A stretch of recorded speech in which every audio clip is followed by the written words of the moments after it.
नमस्कार स्टूडेंट। अब हम एमए फोर्थ सेमेस्टर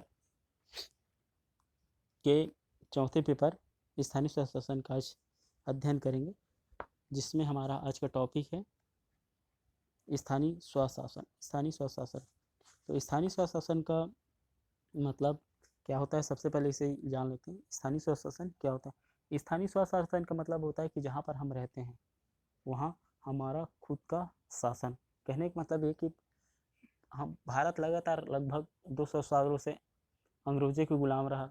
इसके कारण से क्या हुआ, इसके कारण से लोगों के मन में क्या है, जो सरकार है उसके प्रति घृणा या उसके प्रति अविश्वास की भावना पैदा हो गई थी। तो इसी को ध्यान में रखते हुए क्या किया गया था, एक सोच या संकल्पना का निर्माण कराया गया था कि हमें क्या करना है। अगर ग्रामीण क्षेत्र में रहने वाले जो लोग हैं उससे अगर क्या करना है, हमें राष्ट्रीय राजनीति या उसको राजनीतिक व्यवस्था में अगर क्या करना है, सक्रिय करना है, तो हमें ऐसी व्यवस्था का निर्माण करना होगा जिसमें वो राजनीति में सक्रिय रूप से भाग ले सके।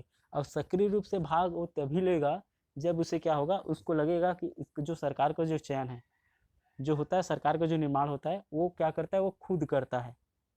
खुद करता है उस स्थानीय स्तर पर, खुद का सरकार जब उनके पास होगा या अगर उनको लगेगा कि वो सरकार का निर्माण खुद करता है, तो क्या करेगा, सक्रिय राजनीति में सही तरीके से भाग ले सकता है। इसी को ध्यान में रखते हुए स्थानीय स्वशासन का जो स्वरूप है उसका निर्माण कराया गया, ताकि राज्य या समाज में जो निवास करने वाली जो व्यक्तियां हैं वो आसानी से क्या कर सकता है, राजनीति में भाग ले सके। इसलिए क्या किया गया था, जो स्थानीय स्वशासन है, स्थानीय मतलब होता है जहाँ वो रहता है वहीं पर उसका सरकार का निर्माण करना, ताकि वहाँ पर वो क्या हो सके, संतुलित हो सके, अपने आप को कंफर्टेबल महसूस कर सके कि आज वर्तमान समय में जो सरकार चलाई जा रही है उसमें हमारी भागीदारी भी है।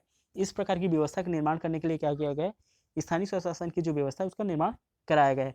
प्राचीन काल में इसमें मनुष्य को आदि मानव के रूप में जाना जाता था। बाद में उसका धीरे धीरे विकास होते गया, और विकास होने के साथ साथ क्या है, उसमें विवेक और बुद्धि आती गई। फिर इसके बाद क्या हुआ, जैसे भी क्या हुआ उसकी बुद्धि में विकास होते गया, फिर उसके बाद क्या है, सृष्टि में कुछ विषमता बढ़ती चली गई। और फिर राजनीतिक विज्ञान में के इतिहास में मनुष्य के मूल स्वभाव में दो विभिन्न तथा परस्पर विरोधी धारणा प्रचलित होना प्रारंभ हो गया। एक और तो मैकियावेली तथा हाब्स जैसे विचारक क्या करते हैं, उनका यह धारणा रही है कि मनुष्य स्वभाव से इतना बुरा है कि उसे सच्ची कला से उसे दुष्ट प्रकृति का उन्होंने मान लिया है। इसके विपरीत प्लेटो तथा रूसो ने यह धारणा प्रस्तुत की, मनुष्य स्वभावतः अच्छा होता है, इसलिए सच्ची कला या उसकी स्वाभाविक अच्छाई का विकास करना चाहिए। रूसो का विश्वास ये था कि संसार में पाए जाने वाला पाप और भ्रष्टाचार और दुष्टता है, मनुष्य की जन्मजात दुष्टता का परिणाम नहीं है, बल्कि क्या करते हैं, मनुष्य जैसे यहाँ पर आता है इस पृथ्वी पर, वो धीरे धीरे क्या करता है, वो समस्त बुराइयों को सीखते जाता है, और बल्कि वही पूर्णतः सभी गलत संस्थाओं की क्या है, उत्पत्ति हुई है। और माना जाता है कि जितनी भी आज वर्तमान समय संस्थाओं का निर्माण हुआ है, उन सभी दुष्टता को दूर करने के लिए क्या किया गया है, इनका निर्माण कराया गया है। और तेजमल दत्त ने अपनी पुस्तक भारतीय ग्रामीण समाज शास्त्र में लिखा है कि ग्रामीण जीवन की समस्याओं को हल करना या समाधान प्रस्तुत करना हो तो एक कला है, प्रौद्योगिकी है, जिसमें अनेक विज्ञानों के सिद्धांत एक निष्कर्षों का प्रयोग सम्मिलित है। और इन विज्ञानों में राजनीतिक विज्ञान भी एक है, और राजनीतिक विज्ञान शाखाओं में स्थानीय स्वशासन या स्थानीय स्वशासन का भी महत्व है, जो स्थानीय समस्याओं को समाधान में क्षेत्रीय व्यक्तियों को सेवा उपलब्ध कराती है। ये तो गैस आपने थोड़ा बहुत हमने जान लिए स्थानीय स्वशासन एवं शासन के बारे में। उसके बाद आते हैं जो स्थानीय शासन एवं स्थानीय स्वशासन। स्थानीय क्षेत्र में क्या है, राज्य की व्यवस्था को ग्रामीण स्तर पर क्या करने के लिए संचालित करने के लिए सरकार द्वारा दो प्रकार की व्यवस्था का निर्माण कराया गया था। ग्रामीण क्षेत्र में क्या करने के लिए, राज्य की व्यवस्था या स्थानीय स्तर पर व्यवस्था को संचालित करने के लिए दो प्रकार की व्यवस्था का निर्माण कराया गया था। सबसे पहले उन्होंने ये माना था कि अगर राज्य में या समाज में निवास करने वाले, जो ग्रामीण क्षेत्र में निवास करने वाले व्यक्ति हैं, अगर राजनीति में सक्रिय व्यवस्था अगर भाग लेने की अनुमति अगर देंगे, अगर उसे आकर्षित करेंगे, तो उसके लिए स्थानीय स्वशासन का निर्माण हमें करना होगा। मगर हम उस व्यवस्था का निर्माण अगर हमने कर लिए तो उसके लिए क्या करना होगा, एक हमें स्थानीय शासन का निर्माण करने की आवश्यकता भी जरूरी है। स्थानीय स्वशासन कहने का मतलब है कि जो हमने स्वशासन के निर्माण किए, उन व्यवस्थाओं को संचालित करने के लिए कुछ व्यक्तियों का, कुछ अफसरों का, कुछ अधिकारियों का नियम का, कुछ अधिकारियों का नियुक्ति करना जरूरी है, जो सरकार द्वारा बनाए गए नियम एवं कानून को क्या कर सके, इन क्षेत्रों में स्थापित कर सके। हम क्या करेंगे, स्वशासन के निर्माण जनता द्वारा चुने हुए प्रतिनिधि के माध्यम से कर सकते हैं, जो स्थानीय समस्या को समझते हो। मगर हमें क्या करना होगा, उन समस्याओं को सुलझाने के लिए क्या करना होगा, या सरकार तक पहुंचाने के लिए क्या करना होगा, हम एजेंट के रूप में शासन के कुछ व्यक्ति को नियुक्त करना जरूरी है। तो इसी प्रकार से क्या किया गया, स्थानीय स्वशासन और स्थानीय शासन दोनों की नियुक्ति की गई, ताकि किसी भी क्षेत्र में उत्पन्न होने वाली जो समस्याएं हैं, या राज्य में निवास करने वाली जो जनता, सामान्य जनता है, उसको सरकार से आसानी से जोड़ा जा सके। तो मगर जो स्थानीय शासन है और स्थानीय स्वशासन में, दोनों में अंतर क्या है, हमने ये तो स्थानीय शासन और स्थानीय स्वशासन जान लिया। स्थानीय शासन में हमने जान लिया, स्थानीय शासन में हमने जाना कि वह वह तंत्र जो स्वशासन, कहने का मतलब है कि स्थानीय स्तर पर जो सरकार का निर्माण करती है, उनको दिशा निर्देश प्रदान करने का, या उनके लिए नियम एवं कानून को क्या करने का, स्थापित करने का काम करेगा। जबकि जो स्थानीय स्वशासन है वो क्या करेगा, जनता द्वारा चुना जाएगा और अपने लिए नियम एवं कानून का निर्माण करने का कार्य करे, और जो शासन है उन नियम एवं कानून को क्या करेगा, सरकार तक पहुंचाने का काम करेगा, या जनता तक उसे इम्प्लीमेंट करने का काम करेगा। मगर दोनों में अंतर क्या है, ये तो हमने जान लिया दोनों क्या है क्या, मगर दोनों में अंतर क्या है। तो अंतर में सबसे पहला स्थानीय शासन है और स्थानीय स्वशासन में अंतर है। सबसे पहला अंतर ये माना जाता है कि स्थानीय स्वशासन में जनता के प्रति निर्वाचित होकर सहभागी बनते हैं। तो कहने का मतलब है कि स्थानीय स्वशासन में जनता के जो प्रतिनिधि है वो निर्वाचित होकर क्या करते हैं, शासन के कार्यों में भाग लेते हैं। जबकि जो स्थानीय शासन है वो जनता के प्रतिनिधि के परामर्शदात्री समिति के रूप से काम करते हैं। उसके बाद आते हैं दूसरा अंतर यह माना जाता है कि स्थानीय स्वशासन जनता द्वारा निर्वाचित प्रतिनिधियों के प्रत्यक्ष प्रभाव में रहता है, वो उससे जुड़ा हुआ रहता है। जबकि स्थानीय शासन जनता द्वारा निर्वाचित प्रतिनिधियों के प्रभाव में रहता है। कहने का मतलब ये कि जो प्रतिनिधि है, जो जनता द्वारा चुना जाता है, वो जनता के संपर्क में रहता है, और जो सरकारी अधिकारी है जो जनता द्वारा चुने हुए प्रतिनिधि के संपर्क में रहता है। तीसरा इसका अंतर यह है कि स्थानीय स्वशासन राज्य की प्रशासकीय व्यवस्था का अतिक्रमण नहीं है, जबकि शासन केंद्र राज्य की प्रशासनिक व्यवस्था का अंग है। कहने का मतलब यह है कि जो स्थानीय शासन का जो अंग है वो प्रशासकीय व्यवस्था का अभिकरण अंग नहीं है, क्योंकि उसे अलग से जनता द्वारा चुना जाता है। जबकि सरकारी अधिकारी होता है उसे सरकार का अंग माना जाता है। उसके साथ साथ क्या है, जो स्थानीय स्वशासन में अवसरवादी का प्रभाव प्राय नहीं रहता है, क्योंकि उसे जनता द्वारा चुना जाता है। जबकि जो स्थानीय शासन है वो सरकार द्वारा संचालित की जाती है, इसीलिए उसमें क्या है, अवसर तंत्र पाया जाता है। उसके बाद पांचवा अंतर है कि स्थानीय संस्थाओं को संचालित करने का उत्तरदायित्व इन संस्थाओं पर है, परंतु स्थानीय शासन को समुचित रूप से संचालित करने का जवाबदेही केंद्र एवं राज्य सरकारों के पास होता है, और स्थानीय स्वशासन अपने नियमों द्वारा नियंत्रित होता है, परंतु स्थानीय शासन अपने पैतृक संस्था द्वारा बनाए गए नियमों के अनुसार से संचालित होता है। ये तो हो गया, हमने समझ गया दोनों में अंतर। मगर जो स्थानीय स्वशासन है उसका अर्थ क्या होता है, स्थानीय स्वशासन का अर्थ क्या होता है, तो संसदीय शासन व्यवस्था में स्थानीय शासन की पंचस्तरीय व्यवस्था का एक अभिन्न अंग है। अप्रैल 1993 में स्थानीय सरकार को संविधान में एक जगह दिया गया था। अतः भारत में केंद्रीय सरकार एवं राज्य सरकार की भांति स्थानीय सरकार की भी संविधान में स्थान दिया गया था। और 1992 में संसद ने 73वां व 74वां संविधान संशोधन पास किया, जो 14 अप्रैल 1993 को कार्यान्वित है। तब से स्थानीय सरकार पंचायती व नगरीय दोनों भारत में तीसरे स्तर की सरकार का निर्माण करने का कार्य करती है। स्थानीय शासन क्षेत्राधिकारी विशिष्ट क्षेत्र तक ही सीमित होता है, और उसके कार्यों का संबंध उस क्षेत्र के अंतर्गत बसने वाली जनता को नागरिक सुविधा प्रदान करने से होता है। कहने का मतलब ये कि जो स्थानीय स्वशासन का जो अर्थ है, किसी क्षेत्र में निवास करने वाले जो लोग हैं उसके उद्देश्यों को पूरा कराने के लिए स्थापित किया जाता है। उसके बाद आते हैं स्थानीय शासन की विशेषताएं। ये तो हो गया, हम स्थानीय स्वशासन के अर्थ हमने जान लिए। उसके बाद आते हैं स्थानीय स्वशासन की विशेषताएं। कहने का मतलब है कि जो राज्य की शासन व्यवस्था को संचालित करने में या किसी विशेष क्षेत्र में स्वशासन की व्यवस्था की गई है, वहाँ पर उस व्यवस्था को क्या करने के लिए, संभालने के लिए जिन सरकारी अधिकारियों का चयन किया जाता है उसकी विशेषता क्या होती है। तो माना जाता है कि देश में रेल, प्रतिरक्षा विभाग आदि अनेक ऐसे संस्थान हैं जो सड़कों, परिवहन, पानी, बिजली, शिक्षा, मनोरंजन के साधनों आदि का अपना एक पृथक प्रबंध होता है। तो अंत में क्या होता है, वे सब कार्य इनके द्वारा ही किए जाते हैं जो सामान्यतः स्थानीय शासन के अंतर्गत आते हैं। जिसके संबंध में कुछ विशेषता यहाँ पर बताई गई है। उस सबसे पहला विशेषता ये है कि जो स्थानीय शासन होता है उसका रूप सांविधिक होता है या संवैधानिक होता है, अर्थात उसे संविधान द्वारा उसकी स्थापना की जाती है। दूसरी विशेषता इसकी ये है कि उसे अपने क्षेत्राधिकार के अंतर्गत बसने वाले पर कर लगाने का एकमात्र अधिकार होता है। कहने का मतलब ये है कि वो अपने क्षेत्र में बसने वाले लोगों पर वो क्या कर सकता है, किसी भी विषय पर कर लगा सकता है जिसके संबंध में सरकार या संविधान में कहा गया है। उसके बाद आता है अगली विशेषता ये कि स्थानीय समुदाय के कुछ विशिष्ट विषयों के संबंध में निर्णय करने तथा उनके प्रशासन में साझेदारी होता है। कहने का मतलब है कि जो प्रशासनिक अधिकारी होते हैं पंचायती स्तर पर, उन क्षेत्रों में रहने वाले जो व्यक्ति हैं उसके साथ साथ क्या करते हैं, अपने उद्देश्यों को पूरा करने का काम करता है। उसके साथ साथ क्या है, जो स्थानीय शासन को केंद्रीय नियंत्रण से मुक्त रहकर काम करने का अधिकार होता है और अंत में उनका स्वरूप एक उद्देश्य न होकर क्या है, सामान्य उद्देश्य हुआ करता है।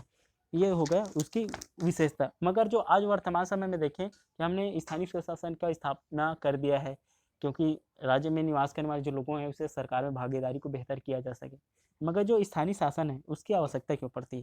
कहने का मतलब है कि हम राज्य में या ग्रामीण क्षेत्र में रहने वाले लोगों को क्या करने के लिए, राजनीति की ओर आकर्षित करने के लिए हमने क्या किया, स्वशासन की स्थापना कर दिया।